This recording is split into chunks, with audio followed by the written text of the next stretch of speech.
Vicky here. So today I am making a pizza. It's a little unusual. It's actually something that one of my coworkers had told me about. She had gone to a restaurant in the north somewhere, maybe Connecticut, and had this. And she was talking about it on a call that we were on. And I was like, well, I've got to try that. But I live very far away from the north, so I won't be trying it in real life. But she told me sort of the ingredients that were on it, and I wrote it down on a little sticky note. And this is my attempt at replicating it. So it was a pizza that had a sour cream sauce, and it had on top red potato slices, bacon, and broccoli. So I am starting my bacon in the bag that's already on the stove, getting crispy. Now, of course, it will continue to cook some in the oven while the dough for the pizza is cooking, but I didn't want it to be too raw. I like crispy bacon. And then here I am just cutting thin slices of this red potato. I do have some water that I just started on the stove that I'm going to blanch these potato slices in. I didn't feel that if I just put raw sliced potato on the pizza that it would cook while the dough was cooking. I thought that might be a little ambitious. Now, if I had like a real pizza oven and it was cooking at the like 500 degrees or 600 degrees or whatever nonsense that pizza cooking, pizza ovens actually get to, then maybe. But my oven doesn't do that. So I just cut them into as thin and as even slices as I could. And I did salt this water. Now, potatoes, in my opinion, need a lot of salt. And I definitely think I could have salted it a bit more. Also, if I had any really yummy chicken stock or something, that would be great to cook these in. At the moment, all I have is vegetable stock, and it was fine, but I didn't really want it to taste like vegetables. So, um, in the future, maybe. But I did heavily salt that water, so we'll see. Now, my coworker did not say that this pizza had onions on it, but I love onions. So I decided to go ahead and thinly slice and saute um, this yellow onion, half a yellow onion in this, and I thought it would be delicious. And I was not unhappy with the result. I think I ended up cooking this just straight in the bacon grease because why not? I mean, it's there. Now, my coworker also did not mention anything in particular about, or maybe I did a whole onion, regardless. Anything about the cheese that was on this, but in my opinion, it is not pizza unless there is cheese. So I did grate half a block of mozzarella, and I also have about, I don't know, maybe half a cup or so of parmesan that I'm going to put on this. And it's, I think, compared to the pizzas that I typically make, that's not a whole lot of cheese.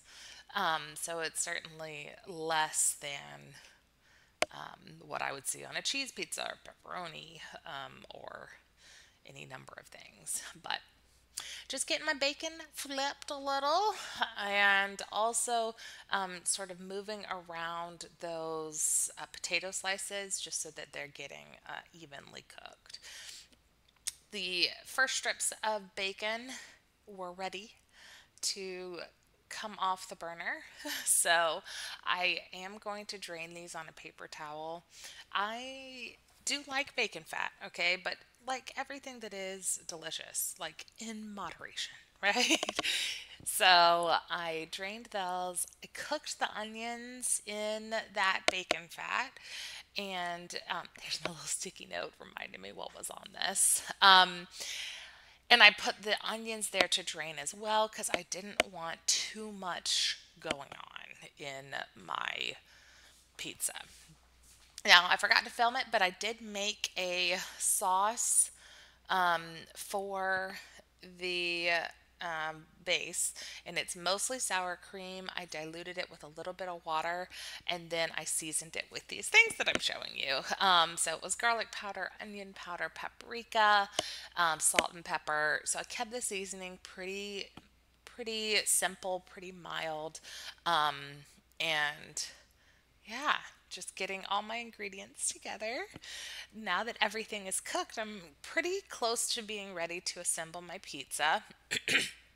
I believe on this day I used a store-bought pizza crust because I don't know, you don't always have time to make your own.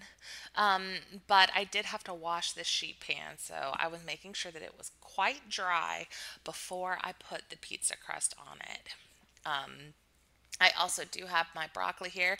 This was just the steamable bag. Now I cooked it for about half the time that the bag states because this will continue to cook in the oven. I am absolutely confident on that. And I'm just deciding sort of how much broccoli I need so that I can put the rest up.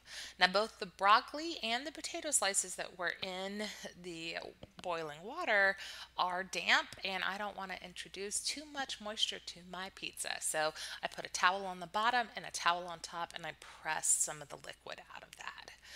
Here is my pizza crust, and I did leave it out maybe a little too long, so I got a little stuck to the parchment paper that the store put on top. But um, it's, as you can see, already ready, for me. I wouldn't have even necessarily needed to stretch it out, but my toppings that I prepared were for kind of this full sheet pan and not just the little circle. Now, I was concerned because of the moisture in the potato, the moisture in the broccoli, and I wanted to make sure that this crust was going to crisp. So I decided to poke a bunch of holes in it. And I thought that this would help give it a little aeration, maybe, so that it would cook through, even with all of this sauce. And I will say, I don't know if it achieved what I thought, but the crust did get cooked. So this is just that sour cream sauce that I made, and I'm not putting it on any thicker than I would the marinara sauce that we usually use. I went in after the sauce with a sprinkling of my Parmesan cheese, and then I laid out my potato slices on top of that. Now these I have not seasoned since they came out of the water, but they were cooked in the boiling water, so salted boiling water. So they do have some degree of seasoning on them. Just pressing the broccoli one more time to make sure it's as dry as possible. And here I am putting the caramelized onions on top. Now, this is not something that my coworker included in her description, but I love onions, so I put onions. When you make food for yourself, you're going to make it however you want. Um, so put the caramelized onions on next, and I tried to be even with those so there weren't any large pieces of it somewhere. Next up, I am crumbling the bacon. I want to say I did two or three, maybe even four slices of bacon, but it's for the whole pizza.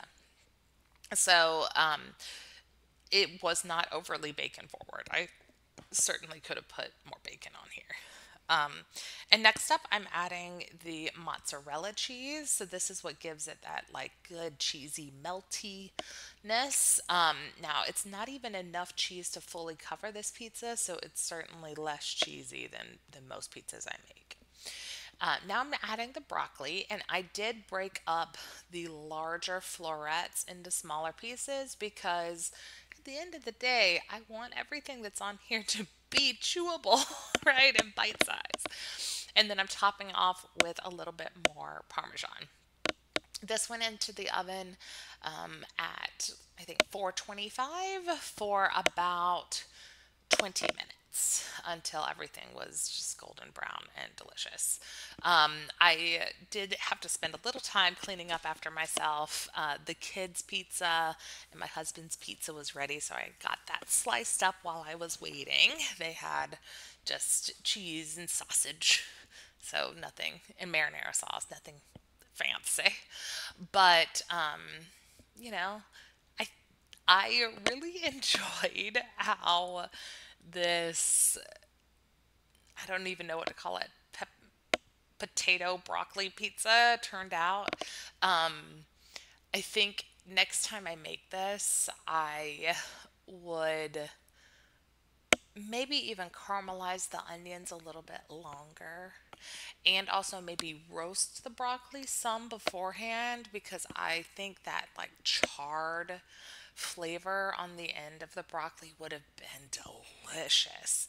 And that's just not something that I can achieve in my oven while I'm waiting for the crust to bake.